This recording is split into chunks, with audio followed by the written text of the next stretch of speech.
All right, Clint, we're live, man. Happy New Year. Yeah, same to you. How was the holiday season for you? It's good. Yeah, it was really good. I'm actually I'm wearing my Steamboat shirt. I got this. We went to Steamboat, Colorado, with the fam, and I put up a post about this on LinkedIn where I never take vacations the last week of December. I've been in tech sales for 20 years, and for the most part, like that was always the fiscal year end, or it was very close to the fiscal year end. And if it wasn't ours, it was like some other companies are trying to close their deals with us by their fiscal year end. And I never took vacations at the end of December. And it kind of made for stressful Christmas holidays. So this was the first Christmas I've actually A, been out of town, and B, been on vacation. And it was really special. So we taught my girls how to ski. We enjoyed some good weather. Steamboat's very cool. Extremely expensive though. Oh my gosh. There were, I think, 8 of us in our party. Like we could not go out to eat for anything less than like $300. So we were like, we're done with that. Like, let's just go grocery shopping. We had an Airbnb, right? It was insane. The cost of food there, but overall, really good experience. How about you, man? How are the holidays? Yeah, it was good. Same thing. This is I guess the second year not having my last tech job. Right, it's the end of the year, and Yeah. if you take time off, you kind of got to feel guilty about it, or you still got to be on because you're trying to hit your number. And Yeah. December was pretty crazy. I surprised my wife at the beginning of December. Told her she could put in her 2 week notice, so she retired from the W-2 world. She was like a top performing physician assistant. Uh, then week after Christmas, surprised her with like a, you know, just like with watches, there's some tax advantages when you own your own business. That's right. And so I bought her dream car, bought it through my business. I'll build my business credit, saved me 30 grand on pay on taxes. But it was up in I was gonna have it delivered, but it's kind of up in DC. And so I was like, okay, I'll just surprise her with like it was literally we woke up, called my in-laws, and I was like, went downstairs 20 minutes. I was like, hey, our girls are getting picked up. We're going to be on a plane in like 5 hours. And she didn't know anything. Get up there, do the trip. She's just blown away. Like, I can't believe I get to do this. Normally, I have to put, 60-day notice to get the time off approved. And then at the end of the trip, I had the car delivered sitting out front of the hotel. Surprised her with that. It's literally her dream car that, you know, 20 years ago, 20 years we've been together. I'm going to get it for you one day. And, so yeah, man, it was crazy. It was kind of like, this is why I do what I do, you know? Yeah, dude, of course. That's a dream come true for everybody, right? Like you retire your wife, you're a business owner, you get the Range Rover, it's a Section 179 write-off, right? So you can depreciate it fully on your taxes, that you're paying this year, or you can depreciate it over a few years. Like that's an option to you, and everybody's a winner. Everybody's a winner at the end of the day. So no, super cool, man. But Love seeing that. yeah, well, me being the real estate guy, I'm taking that 30K. And of course, Yeah. like the Dave Ramsey, buy cash. I could buy the thing cash, but that's dumb.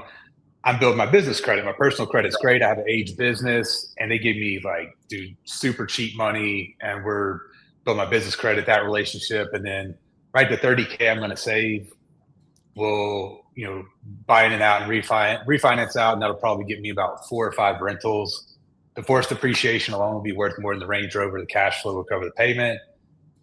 Cost seg, be able to write off about 200 grand across those 4 or 5 properties against my next year's earnings. So yeah, it's like it's I'm going to make money by buying my wife her dream car. So Hell yeah, man. That's one of the reasons why I started TimelySoles, right? It's like growing up, and myself, everybody I knew was like, when you buy luxuries like a Range Rover or like a luxury watch or whatever, right? You're going to lose money, but it's a luxury. You get to experience it. It's going to be cool. What I learned 5, 6 years ago is that these luxuries can actually be turned into assets, and you can actually make money on them. And if you can't make money on them, you can at least preserve your cash in them if you know how to buy them correctly. And with the Range Rover, you can actually use tax advantages to reduce your exposure there. and help run your business more efficiently. I actually have a post that I drafted for next week that I'm going to throw up on LinkedIn about my Audi R8 and how my R8, the cost of ownership is less than a Kia EV6. The cost of ownership is less than EV6 Kia. And I break down all the math. Like I'm just talking facts. It's not an opinion. And I'm excited to share that with the community, because I think there's so many opportunities and options with these luxuries that a lot of people don't understand. And whether it's watches or cars or art or handbags, real estate, obviously, from your background, that I think a lot of people don't know about, but it's extremely interesting, and I'm excited to kind of bring that message out. Yeah, me too. I mean, some people want to push back, but me and both my brothers, even dad, we've driven some really cool stuff that everyone's like, oh, the maintenance high, this is high. And it's like, I've had 170,000 mile like M3s and older ones. And it's like, if you know how to buy, right? If you're a true car enthusiast or watch enthusiast, and I once bought a car, I didn't even like the color, but right, I knew I drove that car for 2 years, put 20,000 miles on it, and sold it for what I paid for it. Mm-hmm. I didn't hate the color, but I wouldn't but I don't want to lose. I like nice stuff, but I don't like losing money. Yeah. So even with watches, that's why I connected with you. And it's like, okay, I love watches, and I don't mind spending money on them, but I know I'll get it out of my system and want a different one in 6 months. And so if you can even break even, or, kind of all this stuff. Yeah, for sure. So we're going to get into that. Why don't we start with like a real quick wrist check? I've got my Tag Heuer Monaco on today. So this is a pretty cool watch. It's very rare as well. It's a brand new edition from Tag. The Monaco is really the only watch that I really actually like from Tag. I generally moved away from the brand probably about 2 years ago, because with a lot of their other models, like their Aqua Racers or their Formula Ones, what I was finding out in the market, talking to watchmakers and other experts, is that the movements in the fake tags were actually better than the movements in the real tags. And so like authenticity became impossible. Now they have a different movement within these Monacos, and they're a little bit more exclusive. And that's why I like them, and I still wear them, and I still promote them and sell them. And I also have, we just took one of these in on trade from a client. This is it's a pretty rare setup where you've got the black dial Monaco on a stainless bracelet. Pretty cool looking watch here. We took this on a trade, and I'm actually like really busy right now. I think like with New Year's, a lot of my clients are coming to me and they're like, hey, Eric, I want to consolidate my collection, and I want to move 5 pieces into one, or I want to move 3 pieces into one, or I want to move 6 pieces into 2. And so I'm getting a lot of phone calls with that idea. And actually it's where I've been getting a lot of my inventory lately, is just, folks trading up into something that's a little bit more exciting. So like you're trading like Omegas, Breitlings, tags, and you're moving up into like Hublot, or you're trading, Panerais to move into AP. And that's a pretty common thing that I'm seeing right now. And it's a smart way to recycle the capital. Obviously, these watches are as good as cash in so many respects, and they always have an intrinsic value. They're never going to be worth nothing. And I think the guys that get that and use them as not only something as like a status symbol or as jewelry, but actually use them and understand how they can work as assets, it creates a lot of opportunity for them to just continuously be recycling that capital and moving into new pieces that are pretty exciting. And we've been really busy with that recently as well. Actually, this is actually a brand that I've never seen before, Baume & Mercier. This is actually that looked good. Yeah, it's a motorcycle brand that not necessarily, so they don't produce the motorcycles, but they're a brand that has an affinity with motorcycles, kind of like how this tag has an affinity with Porsche, back from kind of Steve McQueen with the Le Mans movie. Baume Mercier has kind of like a connection with motorcycles, so kind of motorcycle enthusiast watch. Pretty cool dial design, interesting like red leather strap on it. You've got the Indian Chief on the case back.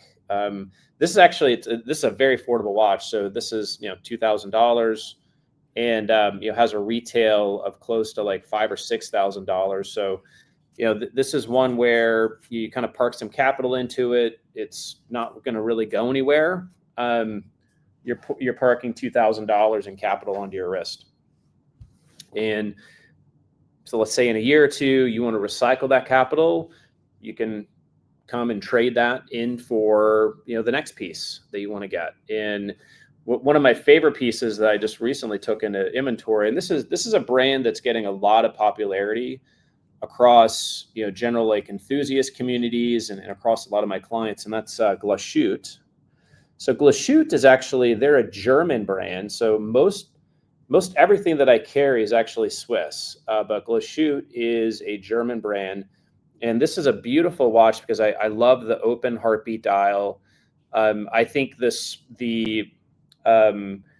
face of the watch within the face of the watch, if you will, right, with the hour markers on the inside, and then you've got the date box in the top right corner.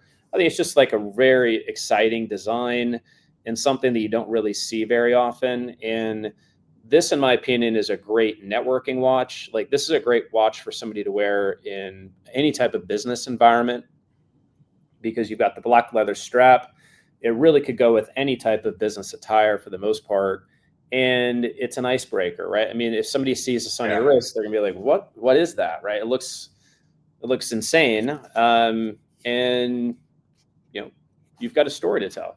And those are relatively affordable watches as well.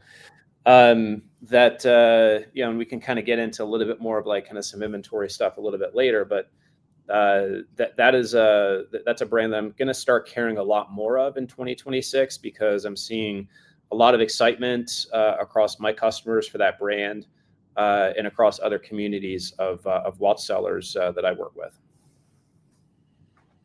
Yeah, so funny enough, you're wearing a tag, and like we didn't coordinate this, but that's what I have on, and it's one that you will never. This watch will.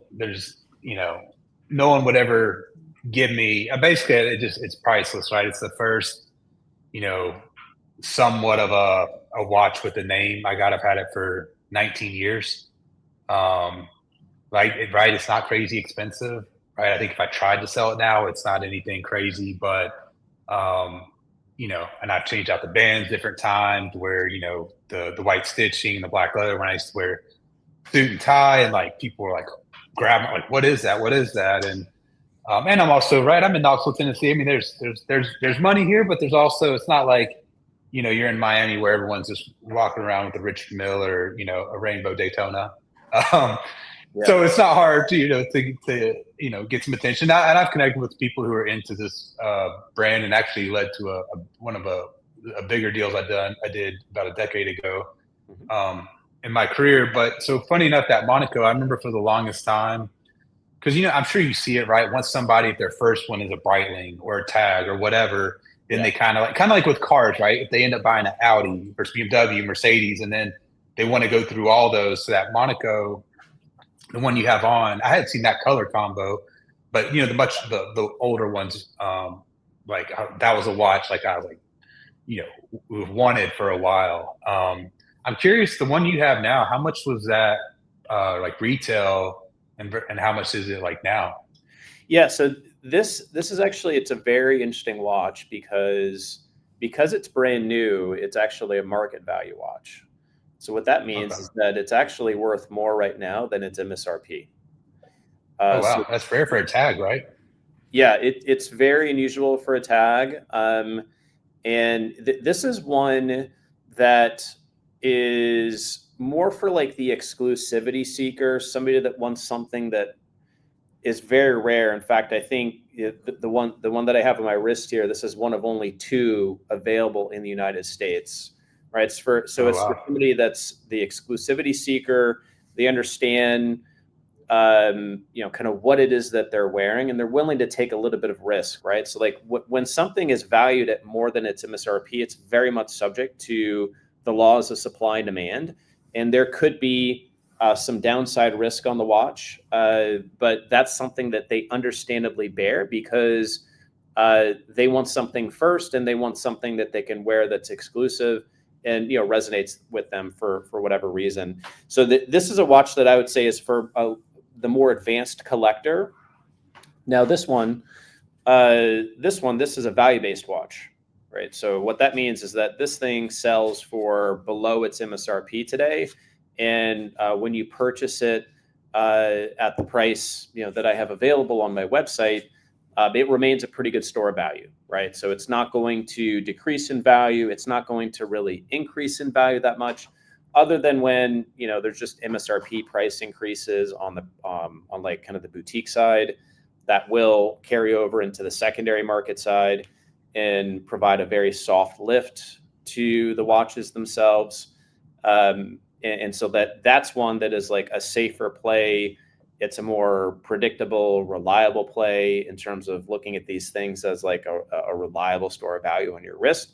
This one is a little bit more of a risky play on the wrist. So I'm selling this one, I think, for about 12K on the website right now, and the MSRP is closer to like 9 to 10. 9 to 10, but if you're buying from a dealer, you're paying taxes on it. So, and through you, unless they lived in the state you're in, right? There's no sales tax on it, right? Yeah, exactly. So I was actually talking to um, a financial advisor for a company out in Massachusetts yesterday. We don't actually work together. He's not my financial advisor, but he's someone I met probably like 15 years ago when I was living in Boston, just kind of testing the market around advisory services. Ended up going in a different direction. And we actually reconnected on LinkedIn about a year and a half ago when he was starting to see me like writing my watch content, because he's a huge watch guy. And when I say like a huge watch guy, he plays at like at pretty much the highest end of the market, right? So he's wearing APs, he's wearing the AP or the Royal Oaks, he's wearing the Patek Nautilus and Aquanauts, Damn. um, et Got a cetera, right? collection. So like he plays at the highest end of the market. And we had a really good conversation yesterday. We kind of reconnected again based off of some of the content that I've been posting lately about transitioning out of the W-2 world and into the business ownership world. And he was like, Eric, typically I buy these Pateks at, Watches of Switzerland, the retail shop in Boston, or I may go to the boutiques in Boston. And, I pay a lot of tax. Would I pay a tax if I buy the watch from you? And the answer is no, right? When I send something from state to state, that is not taxable. Now, if I were to sell something within the state of Indiana, I do have to charge a sales tax on that. But that is an advantage that a lot of people aren't aware of, is that when you buy something across state lines, that is not a taxable event. And if you're buying a watch that is any significant amount of money, that's going to create an advantage for you to work with somebody out of state. And if you've got that trust in that person, it creates a lot of advantages for you. Yeah, I mean, that's huge. So even on that tag, when you look at it that way, it's really not too much for premium. Yeah. But I mean, funny enough, I may have a buyer for that watch. So that AP I had Mhm. a few weeks ago, I went to the dentist, right? Next thing you know, like Right. he brings the other dentist in. He has this crazy piece on, but the younger guy, right, had the crazy AP piece on. But the older gentleman that like went to his story about his first Rolex, and now he loves all the like from like the tag that has like the history with the car, like the Monaco, all the stuff that has like history to it. It's not really, everyone thinks it's like about status. It's not a status thing at all for him. It's just like Mhm. he likes the history and the story. And so I know he likes the tag Monaco, and I don't know if he's seen Mhm. that one. But I Yep. will say this: he did ask me, hey, so what do you do? Like, keep in mind, I'm in like a hoodie, sweatpants, Jordans, like, Yeah. dressed You're like I'm going not to the working for dentist. anybody, right? You go to the dentist and you're, it's kind of like you can wear like a great pair of shoes can make any outlook or any outfit look good, right? And a great watch can complement any outfit and be that icebreaker. And so, like, you go to the dentist, you're wearing an AP Royal Oak offshore, and the rest of your wardrobe is like you just kind of rolled out of bed, but you instantly have credibility because you're wearing an AP with this dentist, and then it opens up doors for you, right? Yeah, he asked me, he's like, so what do you do, right? Because obviously I dress like I don't give a you know what, Yeah. and got a nice watch, and dude, God, he charged me an arm and a leg. But he texts me, right? He's like, hey, let me get your number because he had a watch guy, and so now I legit, I'm going to text him. Have you send me pictures because I think that's a piece that he's that unique guy who probably he might be that buyer for this. Yeah. And right, so and like right, do I ever do anything with real estate? I don't know because I don't do much local, and I'm not really we're not trying to raise capital, but that connection is there for future stuff if we do, or even right for me to connect those dots for you. Which even if like I'm not trying to make money on it, but even right, if I find him this really unique tag and it's what he likes, Mhm. like right, that's just that's just a connection we build that It is. when I ever need to make that call, right? If we do Yeah. a fund or something, and I Right. locate in that tag. So Yeah. yeah, man, they open doors for sure. Yeah. It's a relationship builder. So let's spend a little bit of time because I kind of a crazy post yesterday. The the $12,000 watch heist video Yeah. or post, dude. So I'm sitting at my desk on I guess it was Tuesday night. I shipped the watch to my client. I'm shipping it from Indiana to Washington State, and I get a call. I don't know. It's probably like 9 o'clock or something Eastern time. I'm like, I'm ready to go to bed, right? I'm exhausted. I'm like, oh, all right. My client's calling me, like, wants to thank me for the watch. And he's like, hey, Eric, uh, somebody else picked up the watch. And I was like, what do you mean someone else picked up the watch? He's like, somebody else came in, used my name. The FedEx guy gave him the box and he's gone. And I was like, how does that even happen, dude? He's like, Yeah. he's like, I don't know. Like all the FedEx staff know me here, right? I come here a lot. I'm picking up shipments all the time. And I guess they had a new employee that this person came in, had a letter of release that they had printed out with my name on it, authorizing them to release the package to them. And the FedEx Wow. employee took that. And even though the box was addressed to my client, it requires an ID to match the name on the label to release it. Because of this authorization letter, this new FedEx employee released it and the watch was gone. And I'm like, oh my gosh, dude, first of all, it's late on Tuesday. Like, I really want to go to bed. I don't want to deal with this right now, but I have to deal with this right now. Right. Like, my client doesn't have a watch. And, um, and I put in my post as well, like this was a brand new client, first time client of mine. But they had been referred to me by a multi-time client. So this is impacting two relationships for me.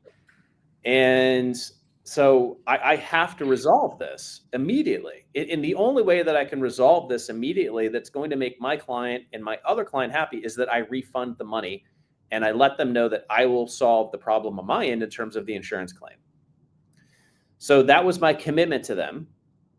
And in the meantime, they have the FedEx store manager behind my client, like kind of talking, they're conversing, talking about what happened and all this type of stuff. They're going to file police reports. We can get the videos. And um, and so, long story short, my client and I agree that I'm gonna refund the money. I'm gonna handle the insurance claim, and we're gonna go from there.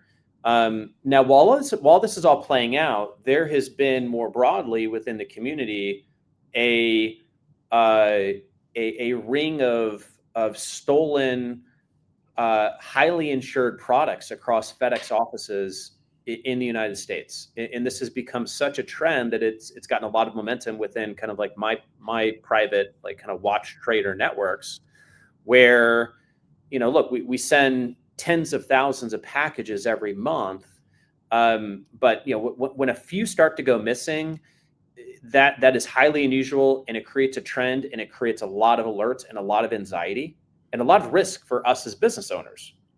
And so the president of this company that provides the insurance for us and handles the insurance and the coordination with FedEx has been very vocal within our groups and like, hey, we don't have a leak in our systems, nothing like that. This is some type of social engineering scam where these bad actors are finding out about like who packages are addressed to, what the value of the insurance is. They are hiring mules to go to these FedEx offices with these authorization release letters to pick up these packages, and then asking these mules to then forward those packages to the masterminds behind this network, and then promising that they'll get paid for it.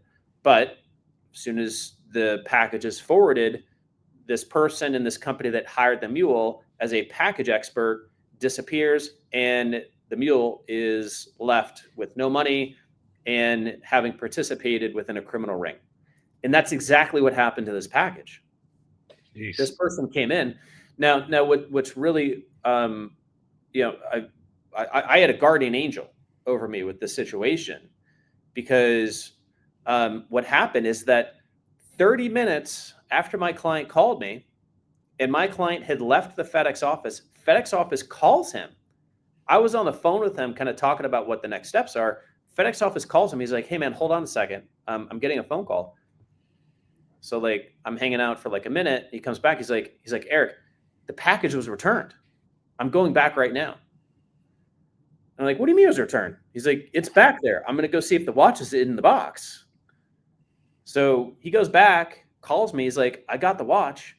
What happened was that this guy that was the mule, he had done 5 of these trips over the course of this week, where he was working with this company, he was getting these letters, and he was taking these packages and forwarding them. And then my package which was the 5th one of the week, he starts to think to himself, he's like, "What am I doing? Like, this doesn't feel right. And I'm not, and I haven't gotten paid yet. So I'm going to take this back to FedEx office and kind of figure out what's happening here, because this doesn't feel right." And so that's what happened, man.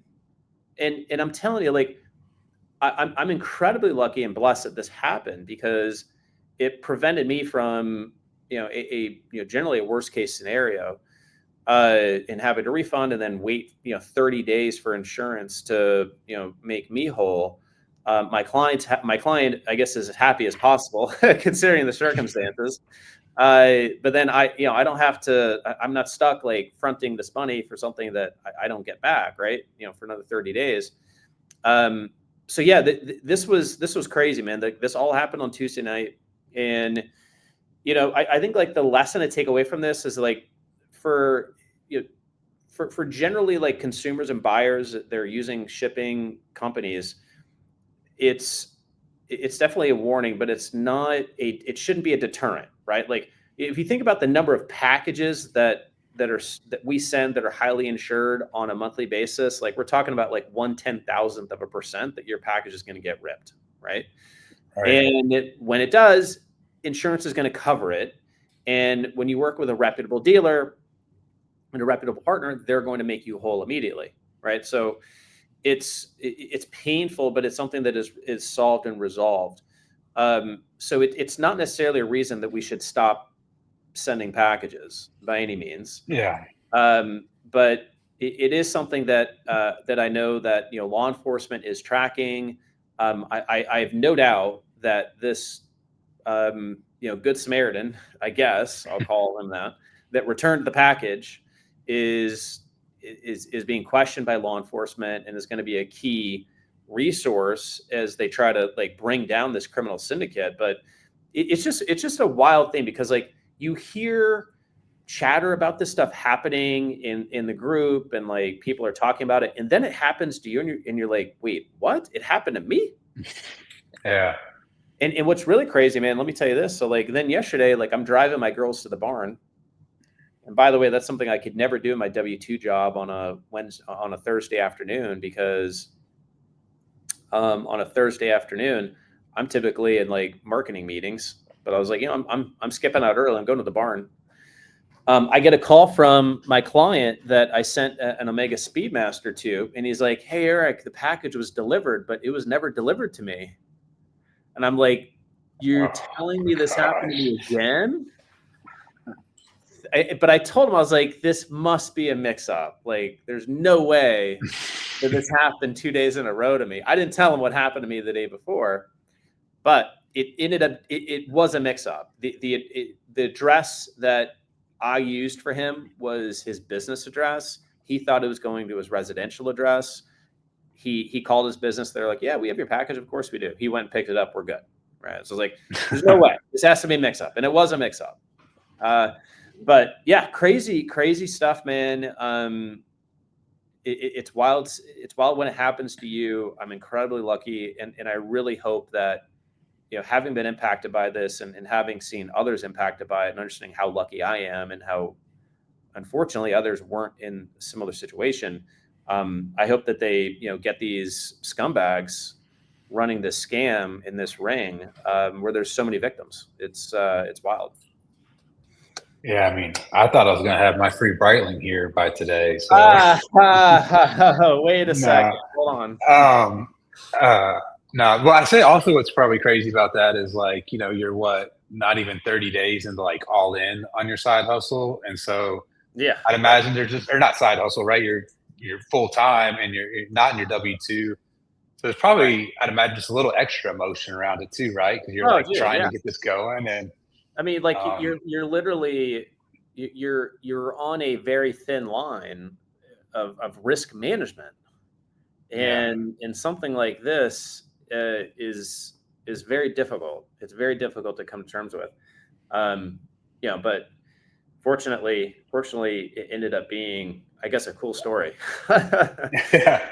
Right. I mean, it kind of like well, then again, it might look crazy, but it's like the guy who brought it back. It's like, hey man, can I like Venmo that dude a few $100 for the trouble he saved me? Yeah, because he's not going to get paid by the person that hired him as the package expert. They're gone. And unfortunately, it's like doing the right thing.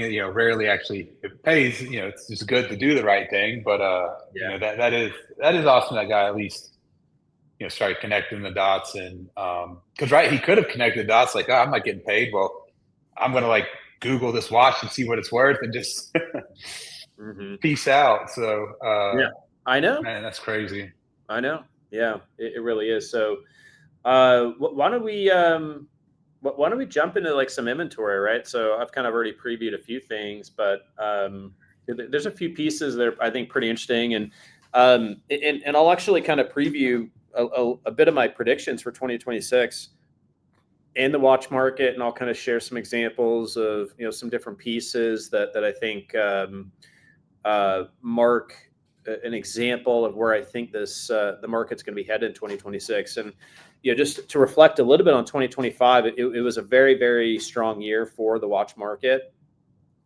We continue to see just surging demand in the secondary market. Overall, the luxury watch market is about a $70 billion a year business, right? And I don't think a lot of people don't understand how big that is or how big it is, right? I mean, who knew that luxury watches was a $70 billion a year market? And the secondary market is, I think it's like about 25 to 30 billion of that, and it's growing in momentum like very quickly, like very, very quickly. I think that in a year or two, we may in fact see the pre-owned market surpass the new market. I don't even know if that's possible, but like we're seeing just a very rapid pace of growth in the secondary market. So Why is the secondary market growing so rapidly? I think it is because the marketplaces that make these pieces available are more findable, and I think most importantly, trustworthy. Right? I mean, I think the question of authenticity is always top of mind for anybody that is considering something on the secondary market, and the transparency, the guarantees, the expertise that dealers in the secondary market bring to the sales process is helping to propel that. You're frankly also seeing, brands like Rolex start their own certified pre-owned category as Expensive. well. Yeah, exactly. It's not really a threat to a business like mine. In fact, it actually creates, I think, more opportunity, and I think it creates a lot of awkward situations for sales guys at the Rolex boutique, right? Because it's like, all right, hey, okay, yeah, that GMT2 Pepsi, yes, I can take your name down, and you may get a call in 3 years, but I can point you over here. We have one that is certified pre-owned, and yeah, the price tag is about $30,000, and you're like, well, hold on a second. So the MSRP is like way less than that. I can wait 3 years. Or I could go to somebody trusted on the secondary market and maybe buy it for like 22 or 23. So why would I do that? Right. So but some people will pay that Peace of level of mind. premium Peace of for mind. Yeah. peace of mind. They will, but frankly, not a lot that I know, but some are.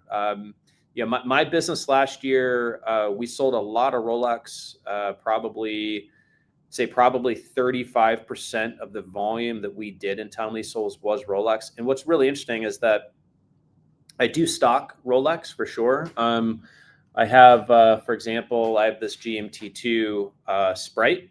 This is a December 2024 warranty card. It's the GMT2 that's kind of designed for the left-handed wrist. In other words, you can wear Okay. it Yeah.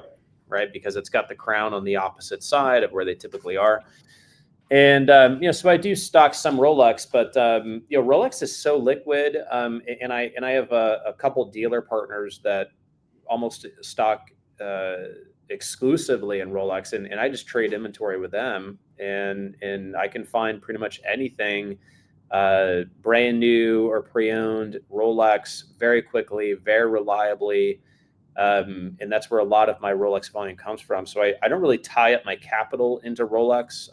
I tie up my capital a lot into other brands that I think are just like a little bit more exciting for me as an enthusiast. I actually am not a huge fan of Rolex. I like Rolex above 50K, but below 50K, there's really nothing that really excites me there because it's all so common.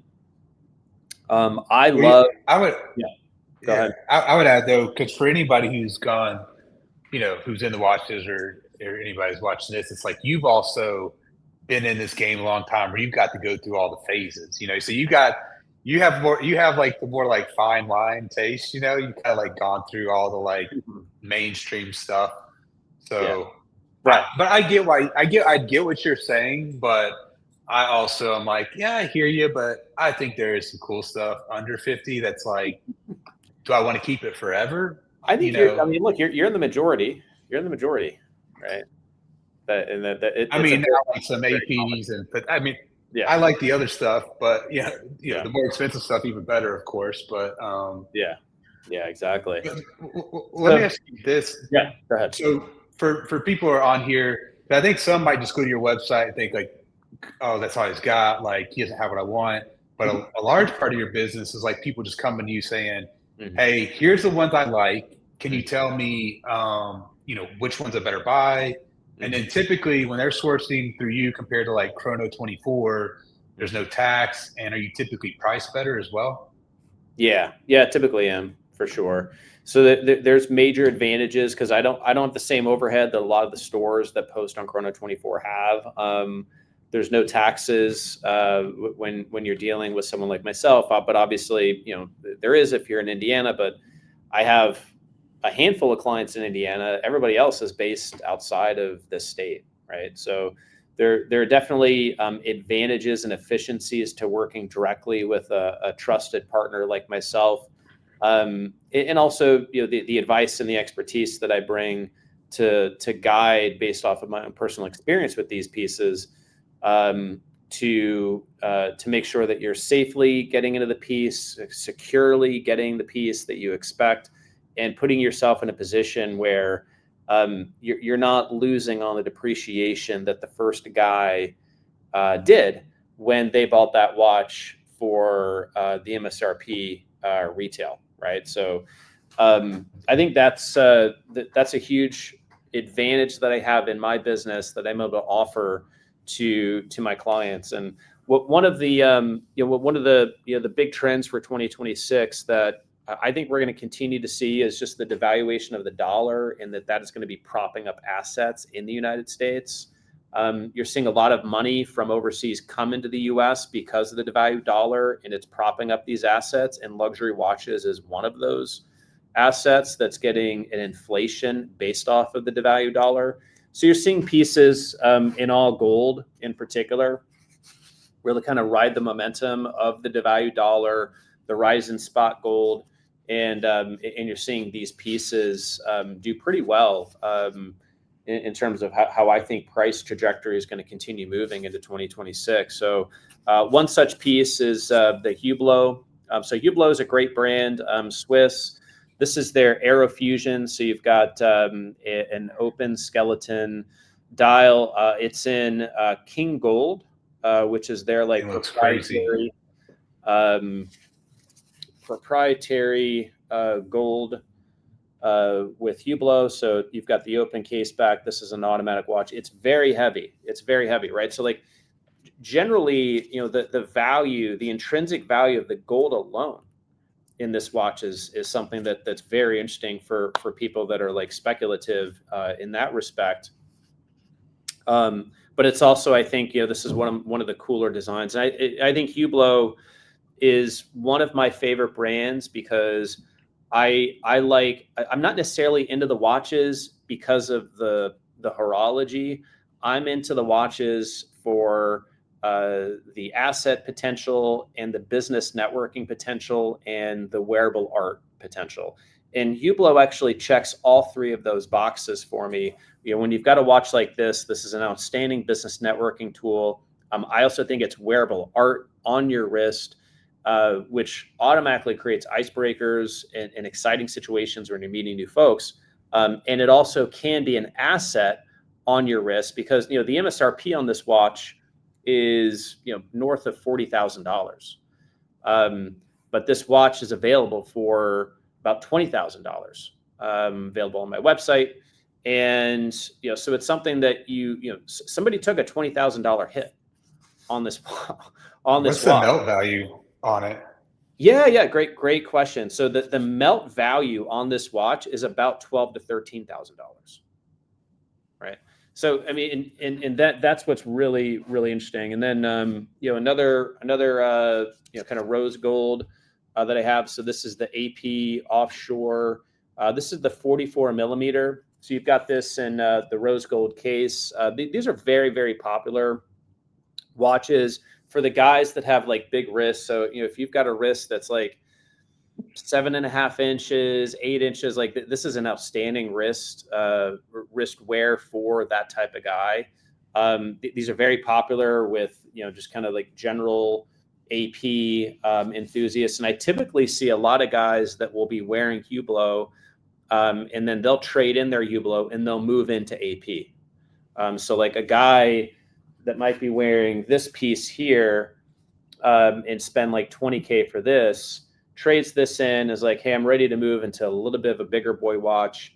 So I'm going to buy the AP. This is like about a 32, 33K watch up on the website right now.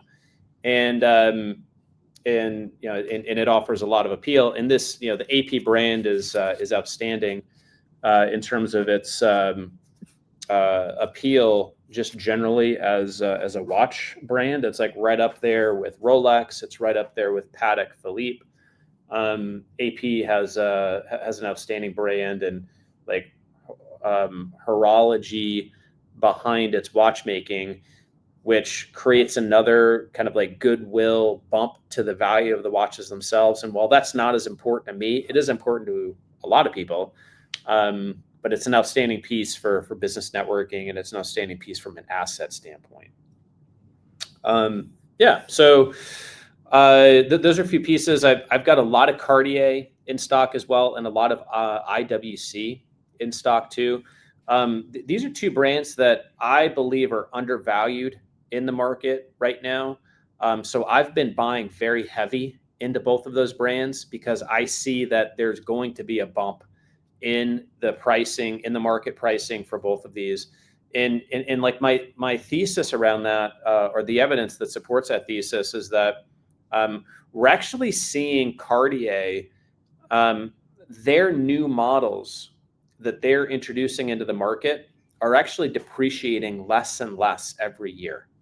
So while they're not necessarily competing directly with Rolex in terms of the retention of the MSRP in their pieces, they are in fact approaching, a competitive position with Rolex in terms of the value retention of their pieces to MSRP. And so some of their older pieces from the 2000 teens, the early 2020s, they haven't necessarily seen this pull in the market yet. And so I'm buying a lot of Cartier as a result. So this is one example. This is the Calibre de Cartier. I have these pieces available. This is just like the general automatic watch. It's got a 3-date window in it. And then I also have, for example, this on it, the same thing on a stainless in white dial in a chronograph. That looks those bands. So I went my second watch after Attack. My second kind of real watch, or graduated into the Cartier. I had the Roadster. Yeah. And for the money, because I know some people are like I don't want to like get anything until I get like a sub, right? Or till I get the money for that. And I'm like, you can get. It's kind of like I got in with this tag, which real watch guys don't care about the cost, right? It's just a conversation starter, and you nerd out. And the Cartier, I'm telling you, I got it because it looked unique. The dial was cool. The font was cool. Cool. And the people I got compliments, a lot of them weren't watch people at all. Like what people who even knew the brand, the style, and you could switch out I know some of them, the one I had, the band's easy to where you can go casual or dressy. So I have how it is with brands. Like I have I'll always have a place in my heart for that brand for the 3 years I had that watch. And then I sold it for more than I bought it for. So it was pretty cool. Yeah, no, that's the way to do it for sure. We had a question in the comments. So Colin asked, Colin Mitchell, hey, what's a good starter watch for someone that's that guy's a bum. He's a bum. No, that's actually my business partner. I would love to. He's got the funds, but he's cheap. What's a good? So I don't know. I'd have to. Why is Colin not really a watch guy? Maybe you can help us answer that question. Because he wants every available dollar to buy real estate, and he's going to force appreciation and get cash flow. So he's not really a car guy. He's not really. He just wants to build. I mean, build the business. Yeah, that's it. He's been in real estate longer than me. I would definitely be buying some crazy shit from you if I had his portfolio. So. Well, I know you've got some stories. I have some stories about the benefits of wearing a watch for business networking, right? And so my advice to Colin would be to, when you think about, and this kind of goes back to my post about the Patek Nautilus earlier this week. I had a picture of Chris Hemsworth. He had a 5990 1R, which is like the all gold Patek, and the point of my post was like, you buy this for retail for $140,000, and in 7 months, it's actually worth $270,000, right? Now, it is difficult to get them at retail, yes, but it is also an opportunity, even if you were to buy that watch today, I think that watch is still undervalued today. You are still going to see appreciation of that watch continuously, but that's not really the point. And I think that's what a lot of people miss with watches and even alternative assets. Alternative assets are, in fact, more so, in my opinion, about the experiences that they create and the networks that they open for you that creates more business opportunity for you, right? So I have personally experienced working trade show floors as a tech sales guy, looking for what other guys are wearing on their wrist and walking up to them, using that as the icebreaker. And then it's literally the easiest way to stay in touch with somebody, as you found with your dentist, and find a business opportunity, right? Well, and I'll add, so like, right, I obviously know Colin. So I think for him, like, right, he is right. If it can help him unlock deals, relationships, he's all about it. But also know, like, right, a guy like that, he's not going to wear probably some of the stuff I have. He wants the stuff that's going to be, I think you got to get stuff you're comfortable, something that's probably understated, more of a, I know him, right? So it's a little bit easier for me. Something more of a, if you know, like, not a, definitely not a look at me, draw attention, but right, when we do go fly in to meet with some of the people where we do all of our real estate or things like that, it's like something that's, there's the networking aspect. There's okay, he's probably, right, depending on what he buys, probably doing well, things like that. So I think you got to combine like with somebody's personality and goal. Yeah. Right. The rose gold Hublot is not his style, Yeah. I get it. This is I'd wear it though. I love it. So the best place I would suggest like Colin to start would be my buyer's guide on the website. So that is really good. I want to tell everybody, I've sent that to some people. That's really good. So if you come up to like my homepage, it's like the second thing down here, the buyer's guide, and it's basically like kind of a flip book. It's a pretty cool like web tool, I guess. However it was built, and it's like the TimelySoles guide to watches, and you can flip through. It's probably like 50 or 60 pages of my favorite watches. So what I do is I kind of go through it, and I will outline like going into the table of contents. So like, here's the watch. Here's generally what you should pay for it. Here's personally what I think about it, like my opinion on it, how many stars I would give it, the case size. And then I just put out like some bullet points of like, hey, here's my opinion on the watch. Here's why I think it's cool, or here's why I don't think it's cool, right? So, I cover all the brands, and I cover stuff that's, worth six figures plus, and I cover stuff that's worth less than 10K.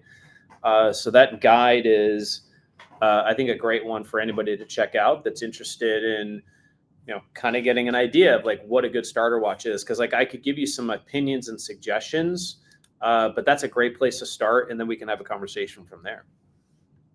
It's funny, even that way, I think that watch you have up there is kind of like what I described. It's like that understated, that Omega you have up there, just like, especially that watch in person. A lot of these, when you see them in person, it's like that band and stuff, and you put it on, it's like, okay, like it's not a look at me watch, but when you put it on and see it, at least I don't know what you think about them. It's a good looking watch. No, it is for sure. It's similar to like the Jubilee to some degree on the Rolex. I think it's better personally. That's just personal opinion. Yeah. I think it looks better. So it's funny, like that's actually the watch that I sold to the guy that had it delivered to his business instead of his house. That I was like freaking out yesterday. That's the watch that he bought. So the Omega, it's the Omega Speedmaster Moon watch. And what's really cool about that watch is that it has, I think, a legacy that is unlike almost every watch out there, in that it was the watch that was worn on the first trip to the moon. And, continues to be one of the best sellers for Omega, and it actually is also has very good value retention in the secondary market. So the watch retails for like approximately 9 to 10K. And the value retention on the pieces in the secondary market is about 10 to 20% off of that, which is unique to Omega. Like your standard Seamasters are typically about 40 to 50% off of retail. So it has a very nice value retention because of the popularity, and I think because of the the legacy of the watch and being known simply as the Moon Watch in the market. It's a pretty cool one. And then supposedly, like, to become the Moon Watch and get approved, like the movement and stuff itself is like a really legit quality movement. Yeah.